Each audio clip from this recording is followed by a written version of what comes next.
बिस्मिल्लाहिर्रहमानिर्रहीम अस्सलाम वालेकुम। Welcome to my YouTube channel English literature. आज का मेरा जो टॉपिक है वो है सेंटेंस पे। सेंटेंस क्या होता है आज हम डिस्कस करेंगे। इससे पहले आप जो है वो इंग्लिश लिटरेचर यूट्यूब चैनल अगर आपने सब्सक्राइब नहीं किया तो सब्सक्राइब करें, लाइक करें। अगर आपको वीडियो पसंद आती है दैन शेयर करें। सेंटेंस की डेफिनेशन पे जाते हैं। Group of words which expresses a complete sense और थॉट इज़ कॉल्ड सेंटेंस। इसमें स्पेस नहीं दी गई, थॉट इज़, सो कंफ्यूज मत होइएगा। तो एक जो वर्ड्स का अल्फाज का जो मजमुआ है जो एक कंप्लीट सेंस और कंप्लीट सोच देता है आपको, कंप्लीट सेंटेंस जो है वो कहलाता है। अभी कुछ लोगों को कन्फ्यूजन होगी क्लॉज और सेंटेंस में क्या डिफरेंस होता है, तो ये हम नेक्स्ट वीडियो में इंशाल्लाह डिस्कस करेंगे। अभी के लिए आप सेंटेंस की एक सिंपल डेफिनेशन जो है वो अपने जहन में रखेंगे। Group of words which expresses a complete sense और thought is called a sentence. Next इसकी कुछ एग्जांपल्स हैं। He goes to school. Ali is a good boy. He is the same man that stole my pen. Further आगे वही open the door, may God bless you. तो ये कुछ example है sentence की। Note, a sentence always begins with a capital letter. एक जो sentence होता है वो हमेशा कैपिटल लेटर से स्टार्ट होता है, ये भी हमें पता है। और जैसे नाउन जो है वो कैपिटल लेटर से स्टार्ट होता है, सो ये सेंटेंस भी हमेशा कैपिटल लेटर से स्टार्ट होता है। और एंड जो होता है वो फुल स्टॉप पे होता है, क्योंकि बात कंप्लीट हो चुकी होती है। सेंस जो एक बात की जो सेंस है या एक थॉट है वो कंप्लीट हो चुका होता है, तो वो या तो फुल स्टॉप पे एंड होता है, या अगर आप कुछ बात कर रहे हो या कुछ पूछा है आपने तो वो क्वेश्चन मार्क पे एंड हो रहा होता है, या कोई फिर आपका एक्सप्रेशन है, सडन एक्सप्रेशन है, तो वो एक्सक्लेमेशन मार्क पे जो है वो एंड होगा। नेक्स्ट हम पढ़ते हैं क्लासिफिकेशन। सेंटेंस की क्लासिफिकेशन, डिफरेंट क्लासिफिकेशंस हैं, तो हम बढ़ते हैं आगे।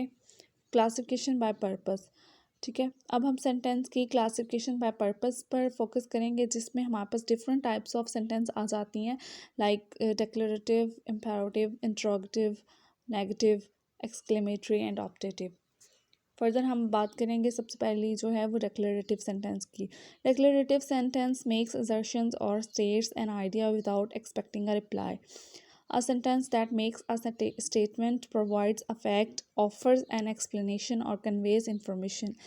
डिक्लेरेटिव सेंटेंस वो होता है जिसमें आप सिर्फ असर्ट करते हो या कोई एक आइडिया बताते हो, स्टेट करते हो। ये हम पॉजिटिव सेंटेंस कह सकते हैं इसको। पॉजिटिव सेंटेंस वही है कि जब हम एक सेंटेंस को पॉजिटिव वे में लेके जाते हैं, मतलब उसमें नो, नेवर या डिडंट या डू नॉट वगैरह यूज़ ना हो, तो वो जो है वो पॉजिटिव सेंटेंस या डिक्लेरेटिव सेंटेंस कहलाता है। A declarative sentence is the most common type of sentence in English language. Okay, जो सेंटेंस में इंफॉर्मेशन कन्वेज करते हैं, किसी चीज़ को एक्सप्लेन करते हैं, कोई फैक्ट बताते हैं, कोई स्टेटमेंट देते हैं, वो डिक्लेरेटिव सेंटेंस होते हैं। आगे कुछ इसके एग्जांपल हैं। For example, he goes to school daily, we read a book, he offers his prayer, Ali is my friend. आगे फर्दर हम बात करते हैं इम्पेरेटिव सेंटेंस की। इम्पेरेटिव सेंटेंस वो होते हैं जिसमें हम कमांड करते हैं किसी को, या किसी से रिक्वेस्ट करते हैं, या किसी को एडवाइस देते हैं, ठीक है। आगे है an imperative sentence is a sentence that expresses a direct command, request, invitation, warning और इंस्ट्रक्शन। कमांड देते हैं, रिक्वेस्ट करते हैं, या किसी को इनवाइट करते हैं या वार्न करते हैं, या किसी को इम्पेरेटिव सेंटेंस में हम जब किसी से बात करते हैं ना, तो सब्जेक्ट जिससे हम बात कर रहे होते हैं ना वो हिडन होता है, हिडन सब्जेक्ट होता है। लाइक जब हम किसी को कहते हैं पॉलिश द शू, तो हम किसी को ऑर्डर कर रहे होते हैं, सब्जेक्ट तो होता है जिसको हम कह रहे होते हैं, लेकिन वो हिडन सब्जेक्ट होता है। ओके, तो आगे हम बात करते हैं इसकी कुछ एग्जांपल्स की। Like wash the dinner plates, कि अपने जो है हमने ऑर्डर तो दे दिया, लेकिन जो है वो हमें सब्जेक्ट जो है वो सेंटेंस में नज़र नहीं आ रहा, लेकिन ये हिडन होता है। Polish the shoe, don't abuse other, please help me, request कर रहे हैं हम लोग, ठीक है। डोंट अब्यूज़ अदर, हम किसी को जो है वो एडवाइस कर रहे हैं। इंट्रोगेटिव सेंटेंस जिसमें हम क्वेश्चन पूछते हैं और वो हमेशा क्वेश्चन मार्क पे एंड होता है, ठीक है। Is always followed by question mark, और ये डायरेक्ट भी हो सकता है, इनडायरेक्ट भी हो सकता है, और ये जो है विदाउट प्रोनाउन से भी स्टार्ट हो जाता है क्वेश्चन, और जो है विद इंट्रोगेटिव प्रोनाउंस के साथ भी ये अक्सर स्टार्ट होता है। फॉर एग्जांपल, हम क्वेश्चन अगर हम करते हैं तो हमारे क्वेश्चन डिफरेंट नौयत के होते हैं, ठीक है। लाइक हम question is this the pen, this is the pen, ठीक है। ये बेसिकली हैं तो दोनों क्वेश्चन, टोन में हमें फ़र्क नज़र आ रहा है। जब हम रिटन लिखते हैं ना तो दोनों के एंड पर क्वेश्चन मार्क हम करते हैं ना, तो ये एक स्पीच एक्ट है डिफरेंट टाइप का, तो ये क्वेश्चंस आते हैं, ठीक है। तो क्वेश्चन किसी भी नौयत के हो सकते हैं, बस जो क्वेश्चन मार्क को फॉलो करे that is the interrogative sentence. अब हम इसकी कुछ एग्जाम्पल्स की तरफ जाते हैं। सो यहाँ पे कुछ एग्जाम्पल्स हैं। Where do you live, how does she touch you, have you attended the classes, who are you, what are you doing, what happened. So ये डिफरेंट जो हैं वो एग्जाम्पल्स हैं। अब हम बात करते हैं नेगेटिव सेंटेंस। पहले हमने बात की थी सबसे पहले डेक्लेरेटिव सेंटेंस की, तो ये उसी के जो है होता है लाइक वो पॉजिटिव समहाउ काउंट होता है और ये नेगेटिव होता है, ठीक है। तो negative sentence is used to negate something. A negative sentence or phrase is one that contains a word such as not, no, never, or nothing. I have never seen him in my life. So ये जो sentence है ये negative sentence है। जिस किसी sentence में किस चीज़ को निगेट किया जाए that is the sentence of negative sentence. Okay, तो don't and do not are negative forms of do. Okay, don't, do not और do not बेसिकली दोनों सेम ही हैं। सो ये जो है वो नेगेटिव फॉर्म है do की। didn't और ये सारी हैं पास्ट और जो है प्रेजेंट वाली फॉर्म्स। अब हम इसके कुछ एग्जांपल्स की तरफ जाते हैं। He is not reading a book, it is not my book, we did not write a letter, he is not right, I don't know. So ये सारे जो हैं नेगेटिव सेंटेंस की एग्जांपल्स हैं। अब हम बात करते हैं एक्सक्लेमेटरी सेंटेंसेस की।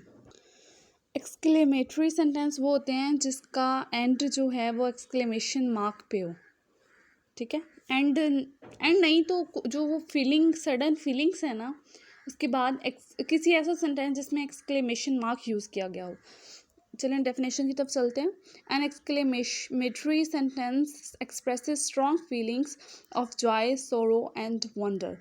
एक ऐसा सेंटेंस जो कि एक्सप्रेस करता है एक स्ट्रॉन्ग फीलिंग ऑफ जॉय और सोरो की, या जब हम हैरान होते हैं या जब हम बहुत ज़्यादा खुश होते हैं तो जो सडन फीलिंग्स निकलती हैं ना एक्सप्रेस करते हैं हम लोग, that is the exclamatory sentence. For example hurrah, alas, wow. So ये जो एग्जाम्पल्स हैं ये एक्सक्लेमेटरी सेंटेंसेस की हैं। आगे पढ़ते हैं। An exclamatory sentence also known as an exclamation sentence or an exclamative clause is a statement that expresses strong emotion. जैसे अभी बात की हमने स्ट्रॉन्ग फीलिंग्स और स्ट्रॉन्ग इमोशंस जो हैं वो एक्सप्रेस करते हैं। Typically in English grammar an exclamatory sentence ends with an exclamation mark, also called an exclamation point. Exclamation mark में आपको बताती हूँ जो उल्टा आई जो है वो ये रहा। इसकी कुछ एग्जांपल्स हैं, जैसे हुर्रा के आगे जो उल्टा आई है ना that is called the exclamation mark. We have won the match, oh now the battery is dead, alas he is dead. Okay, so आगे कुछ एग्जांपल है। wow, get out, how beautiful this city is. Now the last one is optative sentence. Optative sentence जो है वो दुआया जुमले होते हैं जिसमें हम किसी कोई विश करते हैं, कोई प्रेयर करते हैं, ठीक है। डेफिनेशन की तरफ चलते हैं। The sentence which expresses a prayer, kin wish, curse etcetera is called an optative sentence. This kind of sentence generally start with may and wish.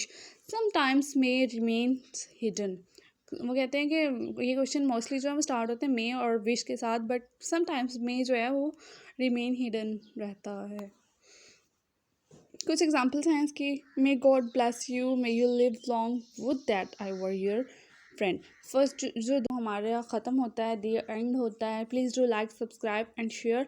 और thank you so much for watching. My YouTube channel is English Literature. Don't forget to subscribe it. Okay.